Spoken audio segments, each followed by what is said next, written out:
Vamos lá, galerinha, uma outra questão, essa aqui realmente uma questão já de um nível superior, de um nível um pouco maior que das outras. O cara teria que usar bastante a intuição e seus conceitos sobre vetores para poder matar essa questão. Essa aqui é uma questão que merece discussão mesmo. Lá na página 21, então, o exercício 6, Universidade Federal de Minas Gerais. Observe esses 4 sistemas de roldanas em que o objeto de mesma massa são mantidos suspensos em equilíbrio por uma força aplicada na extremidade da corda. Então ele dá uma situação primeiro, na qual uma roldana fixa sustenta o corpo através de uma corda e ele chama de F1, a força feita na extremidade da corda. Ele dá uma segunda situação, muito similar, porém, em vez de puxar a corda para baixo, ele puxa a corda para o lado, F2, que é o mesmo bloquinho que está pendurado. Aqui é o teto, aqui é o teto.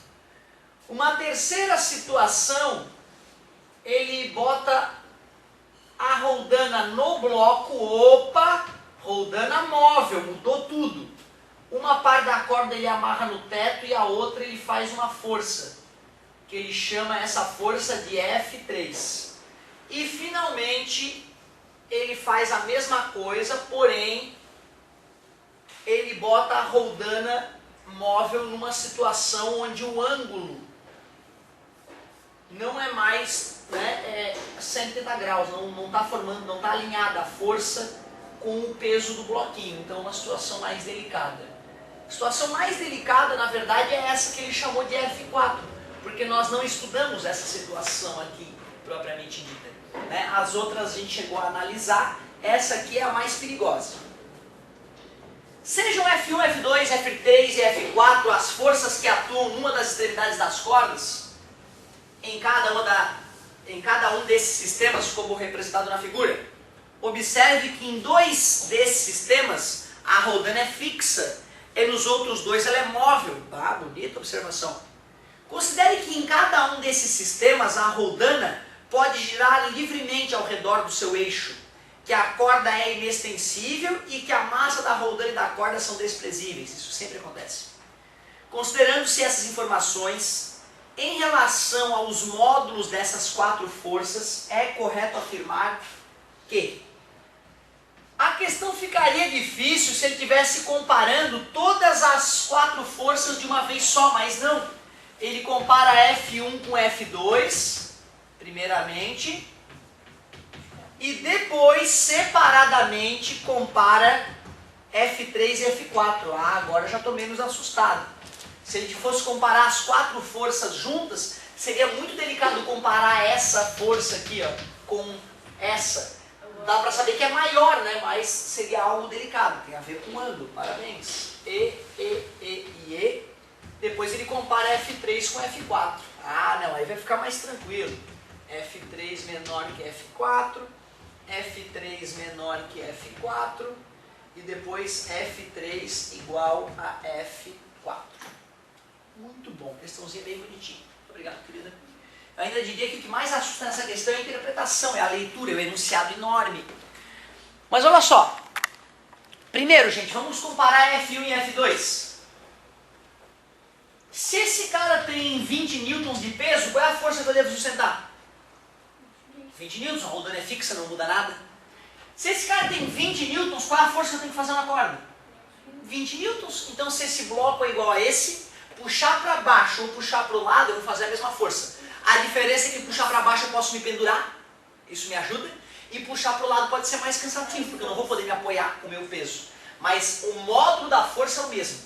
Então, se esse cara tem 20 newtons, faz 20 newtons. Se esse cara tem 20 newtons, faz 20 newtons. Como ele me garantiu que é o mesmo bloco, eu sei que F1 é igual a F2. Ou é a letra A, ou é a letra C. Porém, gente, dá uma olhada nisso aqui, ó.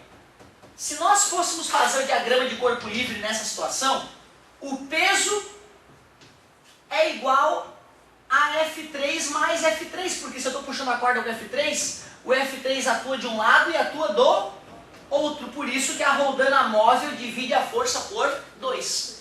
Então aqui eu teria que, se fosse 20 newtons, eu passaria a fazer 10. Tudo bem? Porém, nessa situação, se eu faço o diagrama de corpo livre da roldana, o peso continua para baixo e as forças F4 agora atuam para o lado. Como as forças estão oblíquas, eu teria que decompor. Uma parcela da força, gente, a F4x, não vai empurrar o cara para cima. Quem vai sustentar o cara para cima são as parcelas das forças que atuam para cima. F4y e F4y. Tu concorda que já que uma parcela da força não sustenta o corpo, eu vou ter que fazer muito mais força para sustentar isso? Então até intuitivamente, né? Aqui tu faz metade da força do bloco. Agora se for puxar para o lado, uma parcela da tua força está servindo para esticar a corda.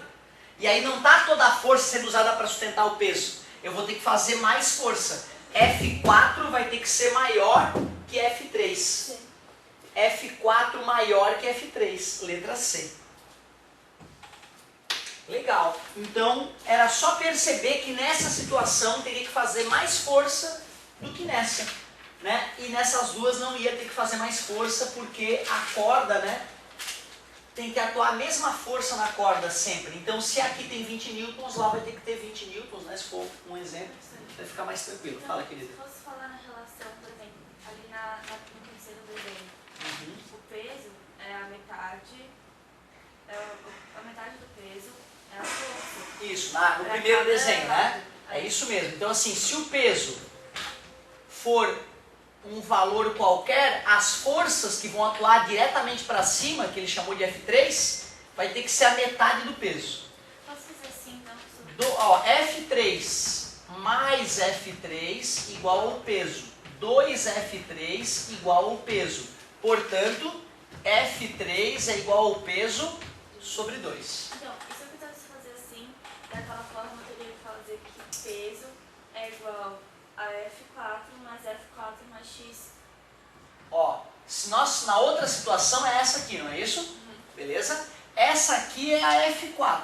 Essa aqui é a F4. Beleza? Nesse caso, quando eu for decompor, vai ficar F4x e F4x. Elas vão se anular. Certo? Quem é que vai suportar o peso? A F4y e a F4y. Então, 2 vezes F4y é igual ao peso. O F4y, que não é a força, hein? É a metade do peso, isso não mudou, certo? Mas qual é a relação entre F4 e F4y? Lembra que aqui tem um ângulo alfa, né? F4y é a força original, F4, vezes o seno de alfa. É isso que torna ela menor. O fato da decomposição de vetores estar ocorrendo aqui e aqui não. Agora ficou claro? Então tem a ver com a decomposição do vetor. Tá? Gostei de ver a tua firmeza, mas puxei aquele detalhezinho ali. Realmente faltava explicar a decomposição com mais cautela.